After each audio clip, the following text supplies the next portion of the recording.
एक बासी के एक राजा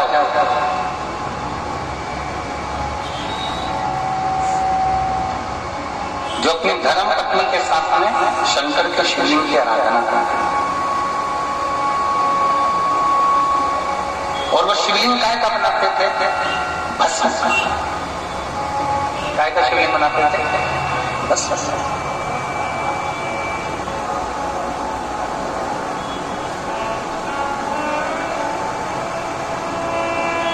कई लोग कहते हैं गुरुजी हम मिट्टी कहाँ ढूंढने जा रहे हैं। शिव महापुराण की कथा तो कहती है, ब्रह्म वैवर्त पुराण के अंतर्गत में लिखा हुआ है कि अगर कुछ ना मिले तो भस्म का, गाय का गोबर जो जल गया हो, कंडा जो जल गया हो, उसकी राख भी होना तो उसका भी शिवलिंग निर्माण कर सकते। बस नहीं कर सकते।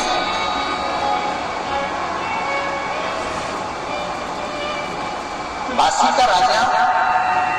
भस्म के शिवलिंग का निर्माण करता, अपनी धर्म पत्नी के साथ में विराजमान होता, भगवान शंकर के आराधना में डूबा रहता, भगवान शिव का स्मरण करता, भगवान शंकर का गुणगान करता और भस्म के शिवलिंग की पूजन किया करता। दोनों पति पत्नी का नियम था भगवान शंकर की आराधना।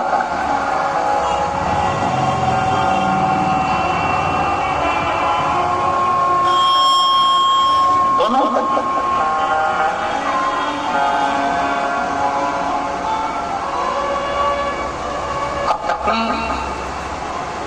केवल शिव की आराधना नहीं करती थी, गौरी शंकर की आराधना। हमने कई माताओं को देखा है, शायद आप लोगों ने देखा कि नहीं देखा, हमें नहीं।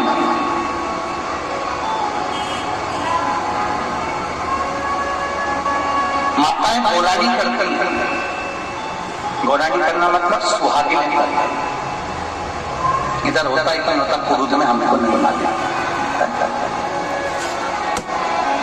माताएं गोरानी करती हैं और जो पूजन करती है उस पूजन में एक गोबर का या मिट्टी का ऐसा गोल थोड़ा सा भाग वहां रखती है और उसमें सिंदूरा चढ़ाती है, सिंदूर चढ़ती है। अब यहाँ पुरुष वाले करते हैं कि नहीं करते हमको उसका स्मरण नहीं है, पर जब सुहागिनें करी जाती हैं, गोरानी करी जाती है तो गोबर का या मिट्टी का गोल बनाया जाता है, उसके ऊपर उसमें सिंदूर चढ़ाया जाता है, फिर माता उसमें से सिंदूर अपनी मां में लेती है।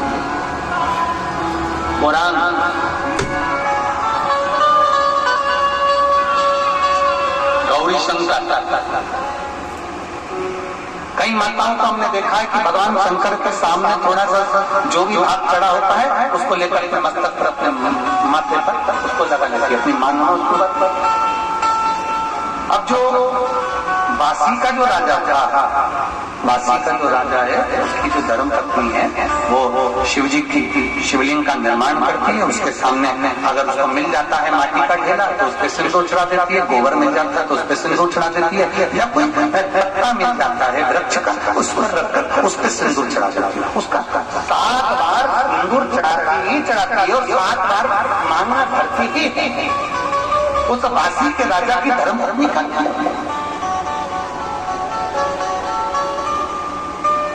जैसे हमने एक बार कथा में आपको वर्णन किया था, शायद आप लोगों ने सुना है कि नहीं सुना, जिनने सुना होगा वो बोल देंगे।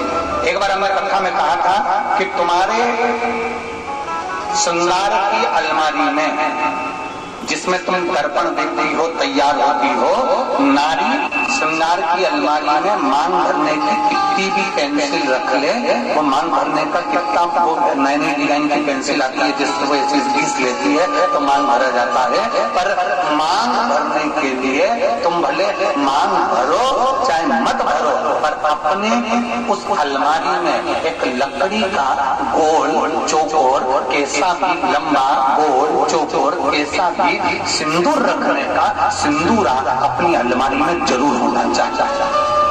हमने कथा में किसी ने सुना है ये बात, पहले कथा में कहीं सुना है ना, तो अपने तैयार होने वाली अलमारी में एक सिंदूरा होना जरूरी है, एक सिंदूरा का होना बहुत जरूरी है। अब क्यों जरूरी है? तो एक प्रैक्टिकल करके देखना कि श्योर वाला महाराज में झूठ तो बोल के नहीं चले गए आपको तो ना, इसलिए प्रैक्टिकल जरूर करो।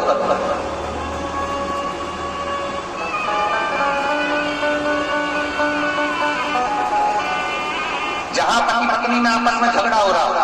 बहुत क्लेश है साहब, बहुत ज्यादा, दोनों एक दूसरे का मुंह देखना पसंद ना,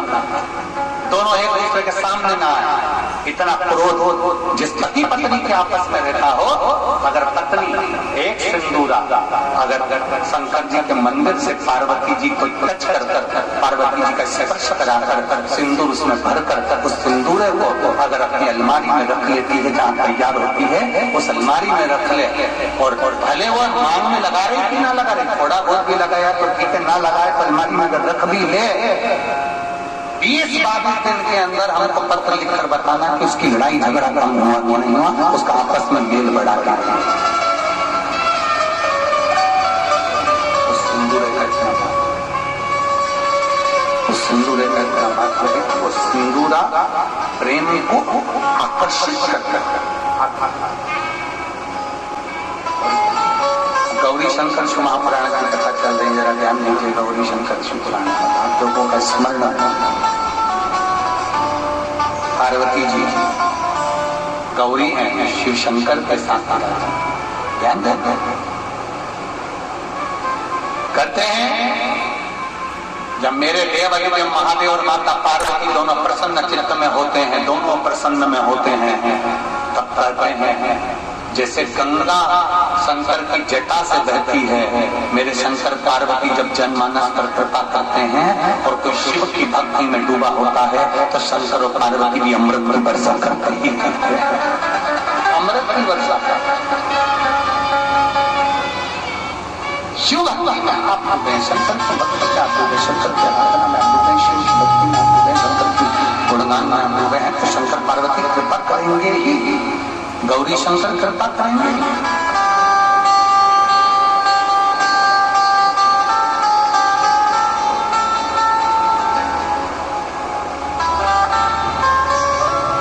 बासी के राजा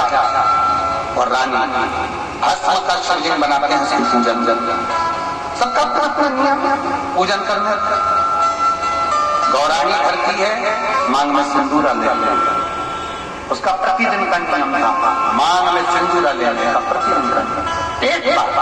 बासी के राजा वन में भ्रमण करने की और मृगा करने के लिए बासी के जब राजा गए और मृगा करने के लिए जैसे गए, उनको शेरों ने,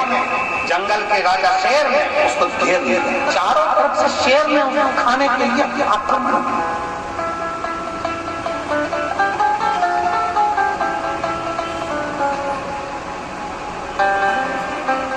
चारों तरफ से जब शेरों ने घेर दिया, शेरों ने घेरा, बासी के राजा ने विचार किया कि अब मेरे प्राण बचाने वाला कोई, अब मेरे प्राण नहीं बच सकते, अब मेरा प्राण बचाने वाला कोई हो ही नहीं,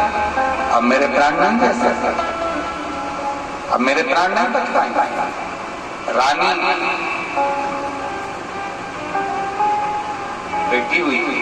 उसका मन विचलित, रानी का मन विचलित, और रानी का जब मन विचलित हुआ, आज ऐसा लग रहा है रानी को कि मेरे राजा का कहीं आहित होने वाला है। शंकर की आराधना करने वाली अर्धांगिनी, शिव को जल चढ़ाने वाली नारी, शंकर को जल चढ़ाने वाला पुरुष, शंकर को जल चढ़ाने वाली बेटी, शंकर को जल चढ़ाने वाली माता, शंकर को जल चढ़ाने वाला बेटा, शंकर को जल चढ़ाने वाला व्यक्ति जो शिव के मंदिर में रोज जाता है, अगर उसके साथ में कुछ आहित होने वाला होता है तो 7 दिन पहले देवरी में महादेव उसको थोड़ा ना थोड़ा हिंट दे देते हैं कि तेरे साथ में आहित होने वाला है।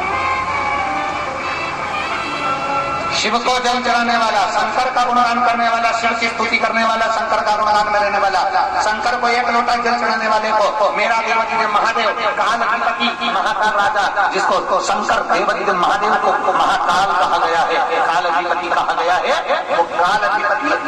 अपने काल की गणना कर उसको हिंट दे देता है कि तेरे साथ में ये होने वाला है, समझ जा, तू बच जा, सतर्क हो जा, उसको हिम्मत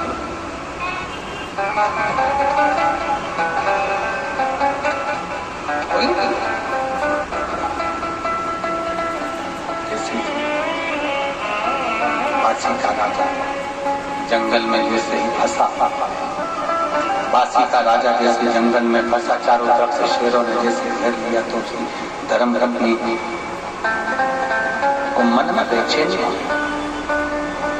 अब मन में बेचैनी हुई तो धर्म पत्नी ने